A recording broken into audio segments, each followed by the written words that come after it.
Hello friends, good morning ji. Welcome back. एक बार फिर से स्वागत है मेरे एक और नए वीडियो में। और होप करती हूँ आप सब बहुत अच्छे होंगे। अभी बज रहे हैं भाई, सुबह के 9 बज रहे हैं। वीडियो मैं 9 बजे से स्टार्ट कर रही हूँ, तो मैं 4:45 गई थी। तो अभी जस्ट जिम से आई हूँ। टिफ़िन वगैरह सब बना कर गई थी, पूजा पाठ का काम सारा करके गई थी। और आते ही सबसे पहले जो है कपड़े चेंज करे हैं, चाय बनाकर पी है। और भाई कहते हैं जिम से आने के बाद चाय वगैरह नहीं पीनी चाहिए, मगर मेरा को क्या है ना कि मतलब सुबह एक चाय मिलनी मिली है, सुबह और शाम की। मतलब मेरी दोनों ही चाय नहीं छूट रही, और चाय छोड़ना बहुत ज़रूरी है। चाय अच्छी नहीं होती, बट चलो कोई नहीं, काम करना है, अब काम में लगते हैं। और वही मैं आप लोगों को दिखा रही थी। यहाँ से मैंने अपना तो बेड ठीक कर दिया है, कंबल वगैरह सारा उठा दिया है। और यहाँ आप देखो, पूरे घर में कपड़े ही कपड़े हो रहे हैं। रसोई भी फैली हुई हो रही है। मैकरोनी बनाई थी तो वही दी है टिफ़िन में। और ये देखो कपड़े कपड़े दिखाती हूँ मैं आपको मेरे घर में कैसे पड़े। ये बाथरूम में से सारे निकाल के लाई हूँ। सब नहा लिए हैं। डुग्गू स्कूल चला गया, डुग्गू के डैडी शॉप पे गए हैं। कार्तिक जिम जाएगा, अभी अभी नहीं गया है। और यहाँ भी देखो कपड़े ही कपड़े हो रहे हैं। तो चलो पहले लगाती हूँ वॉशिंग मशीन, फिर मिलती हूँ मैं आप लोगों से। और चलो थोड़ा सा बाहर का भी दिखाती हूँ। बहुत हवा चल रही है भाई, बहुत हवा। ये देखो नीचे काम चल रहा है, नीचे झाड़ू लगा रहे भी है। और ठंडी हवा चल रही है एकदम। सूर्य भगवान जी के दर्शन कर लो भाई। और वो है मेरा सामने जिम, देख सकते हो आप। तो घर के बिल्कुल नियर ही है सारी चीज़ें, कहीं कुछ दूर नहीं जाना पड़ता मुझे। और देखो फ्रेंड्स, ये गुलाब के फूल थे, खिल लगाए थे, वो खिल ही नहीं रहे हैं, बस इतने से ही होकर रह रहे हैं। पता नहीं, शायद ठंड लग रही है इनको। ओ, और ये भी देखो, ये हो रहा था, ये भी नहीं हो पाया। चलो पहले मशीन लगाती हूँ।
हाँ जी फ्रेंड्स, तो इधर मैं आ गई हूँ अपने घर की जिम्मेदारियाँ पूरी करने के लिए।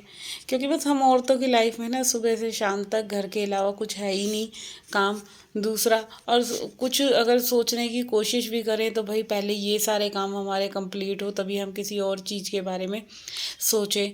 क्योंकि पता है क्या होता है कि हर चीज़ को करने से पहले हमें ये लगता है कि पहले हमारे घर के काम हो जाएं, उसके बाद हम कुछ अपने लिए सोचेंगे। अगर पार्लर भी जाना है तो भाई पहले खाना, सफाई, कपड़े सब कर जाएं। और पार्लर भी पता है किस टाइम जा सकते हो आप, जब आप अपना जो सोने का टाइम होता है, रेस्ट करने का टाइम होता है, वो दिन में अगर दोपहर में 1 आधा घंटा आपको रेस्ट करना है। और दूसरी बात कि हमारा क्या है, हम कोई भी चीज़ को अगर हमें प्योरिटी रखनी है, बाज़ार भी जाना है, मार्केट भी जाना है, तो वो हमारे पास टाइम नहीं है। भाई पहले काम ख़त्म कर लें, खाना बना दे बच्चों के लिए, हस्बैंड के लिए, इन लॉज के लिए, क्योंकि पीछे कोई परेशान ना हो, बस यही टेंशन हमारे दिमाग में 24 घंटे चलती रहती है। बच्चे स्कूल से आ रहे होंगे तो खाना बना दो, ट्यूशन से आ रहे होंगे तो खाना बना दो, स्कूल जाएंगे तो खाना बना दो। और इस खाना बनाने के चक्कर में ही सुबह से शाम तक बस रात होती है, तो फिर नेक्स्ट डे की तैयारी हो जाती है। रात को ही सोच लेते हैं भाई बैठे बैठे शाम को कि कल क्या बनाएंगे। और जब सुबह होती है तो फिर सुबह के बाद जैसे नाश्ता वाश्ता हो जाता है, उसके बाद दोपहर के खाने की कि भाई दोपहर में क्या बनेगा। और रहे से जब शाम को सो जैसे दोपहर में रेस्ट करके उठते हैं ना शाम के टाइम, तब फिर दिमाग में लगता है भाई अब क्या बनाए। तो औरत की तो आधी से ज़्यादा जो टाइमिंग है मतलब यही सोचने में निकल जाती है कि घर के लिए ही सोचते रहो, खाना क्या बनेगा, सबके बारे में यही कि किसी का भी कोई ख्याल छूटना नहीं चाहिए, क्योंकि सारा बोझ जो है एक औरत के कंधों पर ही है। तो इधर देखो मैंने बर्तन भी साफ़ कर लिए हैं, और मैं आज सोच रही थी चलो आज बाज़ार होकर आते हैं, थोड़ा कुछ मार्केट का काम करके आते हैं। मगर वही था, और आज सोच रही थी जल्दी काम निपटे, मगर तब भी जो है 1:30 बज गए थे काम कंप्लीट करते करते, और काम नहीं ख़त्म हुआ था। वैसे कहने को तो आज मेरा और इनका फास्ट था एकादशी का, मगर तब भी देखो काम तो हमें करने ही करने हैं। हम दोनों मियाँ बीवी नहीं खाएंगे, मगर बच्चे तो हैं खाना खाने के लिए, उन्हीं के लिए मैंने जो है ना आटा गूंद दिया है। और मैं बनाऊंगी आलू के पराठे। तो आलू ना मैं थोड़ा सा ज़्यादा उबाल लूँगी, जो कि मेरे को जो है इवनिंग में भी काम आ जाए। और मैं यही सोच रही हूँ शाम को ना दही आलू बना लूँगी, जो आलू फ्राई करके खा लेंगे हम दोनों हस्बैंड वाइफ। अब बच्चों को तो वैसे भी पराठे बहुत अच्छे लगते हैं, तो इसीलिए आलू मैंने थोड़े से ज़्यादा उबाल लिए। बड़े कुकर में मैंने जो है आलू बॉईल करने के लिए रख दिए थे। इधर जो है आटा गूंदने के बाद फिर मैं जो है रसोई को मैं क्लीन करने के लिए सोच रही थी। पहले मैं सोचा चलो कपड़े धोए आती हूँ, या फिर सोचती हूँ कि चलो पहले रसोई जो बर्तन वगैरह साफ़ करें इनको लगा देती हूँ, क्योंकि रसोई का काम करना ना मेरे लिए सबसे बड़ा मेन अचीवमेंट ये है कि जब तक मैं सारा का सारा काम जैसे कपड़े वगैरह जो भी रसोई का जितना भी मतलब एरिया फैला हुआ है उसको साफ़ कर लूँगी, उसके बाद ही मैं कुछ और काम करूँगी। क्योंकि ना जब तक मेरा किचन का काम नहीं कंप्लीट होता मुझे ना एक सेटिस्फैक्शन नहीं होता। एक मतलब मेरे दिमाग में नहीं यही रहता है पहले भाई रसोई कंप्लीट हो जाए।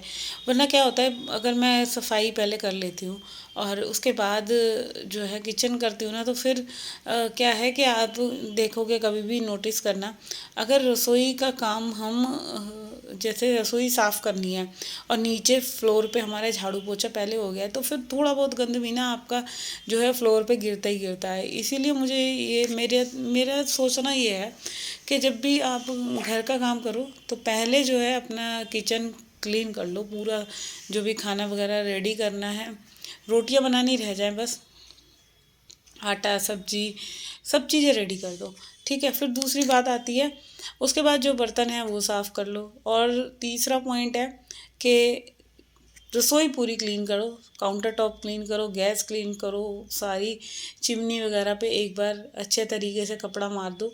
जो भी काम आपको रसोई में जो, क्योंकि ओपन किचन में क्या होता है आपको जो चीज़ फैली हुई दिख रही है सामने, तो वो आप बर्दाश्त नहीं कर सकते भाई कि भाई ये गंदी चीज़ें अच्छी नहीं लग रही, कि पहले जो है रह सके हमें जो है रसोई साफ़ करनी चाहिए।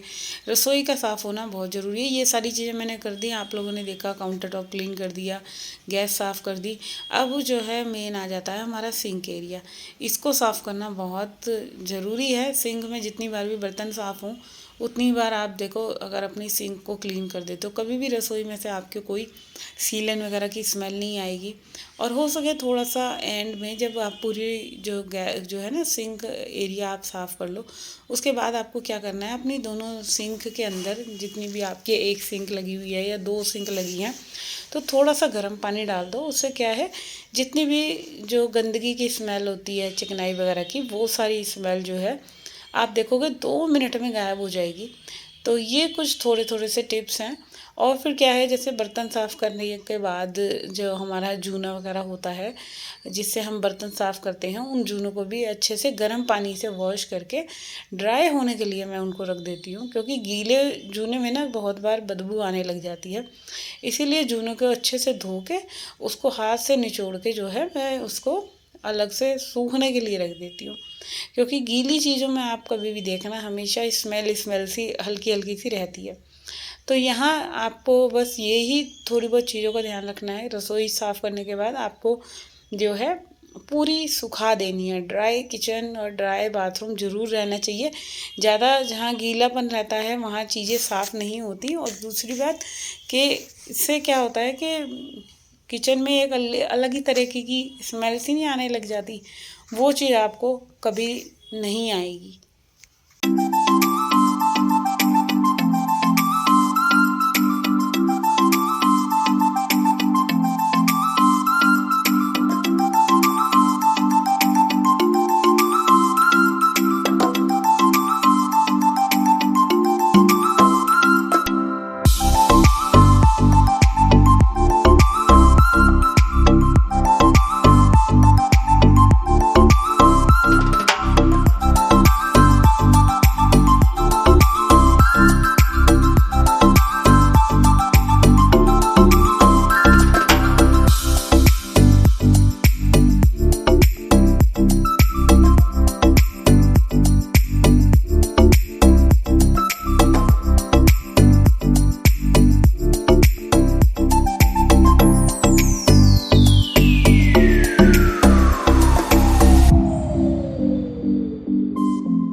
तो ना यहाँ देखो मेरा जो है रसोई का काम कंप्लीट होने के बाद मैं लग गई थी घर की सफाई में, झाड़ू पोछा, क्योंकि हेल्पर ने 6 दिन की छुट्टी ले रखी है। हॉल उससे ही पूछवाती हूँ मैं, तो अभी तो वो आएगी नहीं, तो खुद से ही करना है। जब आप खुद से काम करते हो तो आपको एक अलग ही सुकून मिलता है, अच्छा लगता है भाई जब काम अपने आप से होता है। हमें पता है हमारे घर की क्लीनिंग हमें कैसे करनी है, घर का कौन सा कोना जो है हमारा जो है रह जाता है, जो हम पता है क्या होता है जब कोई और काम कर रहा होता है हम उससे कह भी नहीं पाते, क्योंकि हमें अपने हिसाब से चीज़ें करने की आदत है, हमें अच्छा लगता है।